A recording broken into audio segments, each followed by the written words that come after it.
Salut les jeunes pousses, aujourd'hui c'est un épisode spécial historique de la Gémeaux. On va faire un petit bond dans le passé pour voir comment la Gémeaux a été inventée. La médecine des bourgeons, sans vraiment porter ce nom au départ, est millénaire. Toutefois, c'est au Moyen-Âge, sous l'impulsion de la philosophie alchimique, que l'on en retrouve les prémices. On utilisait par exemple le bourgeon de pin ou de sapin afin de réaliser un sirop contre la toux, ou encore des bourgeons de peuplier afin de réaliser des onguents pour les blessures. Saint-Hildegarde écrit d'ailleurs plusieurs livres sur la compréhension des végétaux, animaux, pierres et métaux à but thérapeutique. Parmi ses conseils thérapeutiques, elle propose de soigner avec plusieurs bourgeons d'arbres. Le bourgeon de bouleau, de cassis, de châtaignier, de frêne, de peuplier, de pommier ou encore de tilleul. Petit à petit, la pharmacologie délaisse l'étude des bourgeons puisqu'à l'époque les techniques de stabilisation ne fixent pas correctement les principes actifs, et on se concentre à cette période de l'histoire sur les parties de plantes médicinales plus anciennement connues. Il faut attendre les années 1950 que le docteur Niehans se fasse connaître par son utilisation de cellules fraîches embryonnaires d'origine animale.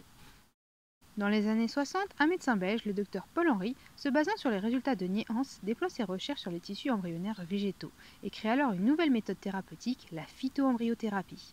Le docteur Paul Henry pose le premier l'hypothèse que les bourgeons, jeunes pousses et radicelles devaient contenir toute l'énergie informative au développement des arbres. Par la mise en macération de bourgeons et de jeunes pousses dans 3 solvants différents, l'eau, l'alcool et la glycérine, il a trouvé le moyen d'extraire leur quintessence sous forme de macérat glycériné. Il travaillera énormément sur le lien entre les bourgeons et leur impact sur le sang des patients, ainsi que sur les améliorations physiologiques des patients suite à la prise de bourgeons. Un médecin français, le docteur Max Thettot, utilise cette nouvelle médecine. Il se différenciera ensuite de la méthode originale de la phytoembryothérapie, comme l'a imaginé le docteur Paul Henry, en créant des macérats glycérinés D1. Pour ceux qui ne savent pas ce que c'est, je les invite à aller voir la vidéo dont le lien apparaîtra en haut de l'écran.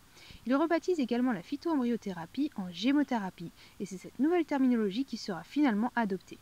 Le docteur Franck Ledoux publie un ouvrage qui vient compléter le travail de ses confrères en proposant une autre dimension de la Gémeaux. Il y ajoute l'action mentale et symbolique des bourgeons. Par exemple, le tilleul représente la fidélité, la clémence. Le chêne, quant à lui, va représenter la force de vie, la tranquillité, l'enracinement. L'histoire de la Gémeaux est très riche et j'en suis entièrement convaincue, il y aura encore beaucoup de nouvelles choses à en dire dans les années à venir. La Gémeaux et ses super se fait de plus en plus connaître et reconnaître et on découvre même de nouveaux remèdes à base de nouveaux bourgeons.